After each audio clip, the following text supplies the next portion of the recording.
In the Georgia 6th Congressional District special election, Jon Ossoff. Thanks for being with us. Hi, Chris. Thanks for having me. I want to start with last night's election in Kansas because, as we said, the Republican won by just 7 points in a district Donald Trump won by 27. Is that a sign to you the landscape is better for Democrats in Republican strongholds right now? Well, it was an unexpectedly close result. If the energy there was anything like the energy here in Georgia right now, then I'm not surprised, because here we've got thousands of volunteers, many folks who have never been engaged in politics before, getting involved for the first time. There's a real sense of urgency and passion and optimism in Georgia right now, and it's an inspiring thing to be a part of. So you say optimism, while a lot of people on your side of the aisle, Democrats, think this is a referendum on Donald Trump and disaffection with that. How much of this do you think is it about being a referendum on Trump? Well, there are certainly people in the community who have serious concerns about the direction of things in Washington right now and the administration, and I share those concerns. But fundamentally, my campaign is a positive one about a vision for our local economic development and about values that bring people in the community together instead of division and fear. The Republican chairman in your state has been pushing the point you don't live in your congressional district, and the enormous $8.3 million you raised in the first quarter has come largely from out-of-state donors. So is it effective for Republicans to paint you as someone who will be more beholden to national Democrats than your constituents? Well, I grew up in this district. I grew up in this community. I've never seen political excitement at the local level like we're seeing right now. More than 10,000 Georgians have made contributions to the campaign. As I mentioned, there are thousands of volunteers. Many are getting involved for the first time. So I'm optimistic. But there are still more from outside the state than inside the state, and many of them are famous. I'm looking at a list. Connie Britton, Judy Collins, Chelsea Handler, John Leguizamo, Rosie O'Donnell. They want to paint you as East Coast, West Coast, liberal people supporting you, having nothing to do with where you live, where you came from. You don't think that's a problem for you? Well, the average contribution to the campaign is $42. Nearly 200,000 people have made contributions. And more of them from out of state than in-state. And more Georgians have made contributions to my campaign than to any other candidate in the race's campaign. And when you're talking about millions of dollars of unaccountable super PAC money coming in to attack candidates like me who are running on a platform of anti-corruption and change in Washington, it's necessary to raise significant resources, and I'm proud of the fact that it's been grassroots, small dollar fundraising.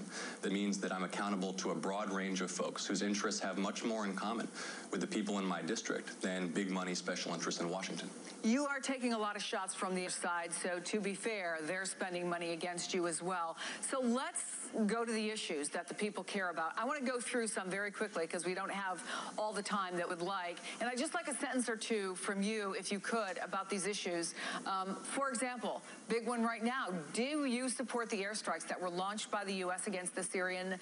And did the president need congressional authorization? Well, if U.S. intelligence confirmed that the Syrian military struck civilians with chemical weapons, then a swift, limited, punitive strike was a reasonable response. But any further action should require congressional approval, and I would urge the administration to avoid getting drawn into an intractable civil war that can't be resolved by U.S. military power. Number one issue on the other side for voters of Donald Trump, Supreme Court. Senators Manchin, Heitkamp, and Donnelly, all Democrats, voted to confirm President Trump's Supreme Court pick, Neil Gorsuch. Do you think they should be primaried? Well, that's up to the voters in those states. There's understandable frustration given what happened in Merrick Garland. The primary, as you know, is coming from progressive Democratic groups who say, look, if you can't stick on something as important as the Supreme Court, then we need to put somebody in there who will. Well, I'm not going to comment on Senate elections in other states, but what I will say is that I understand that frustration. Merrick Garland, who was a well-qualified nominee, was held up without cause for months.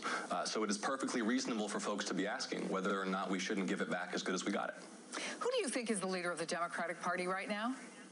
That's a good question.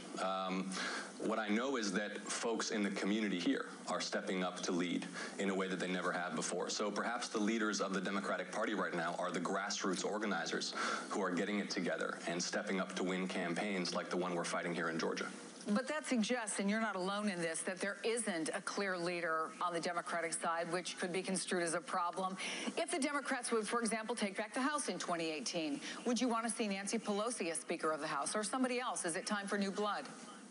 Well, let's see how that shakes out when the time comes. We need to be focused right now on taking back the House. It starts right here in Georgia's 6th District, where we're building a coalition, by the way, that is broader than just party. That includes Republicans and independents who are excited about the prospect for fresh leadership, who are excited about a positive campaign focused on local economic issues. There will be plenty of time for Democrats who are now newly in the opposition to get things in order at the national level. We need to be focused on winning these local races right now. Jon Ossoff, thanks so much for your time. Thank you for having me. Still ahead, Rick's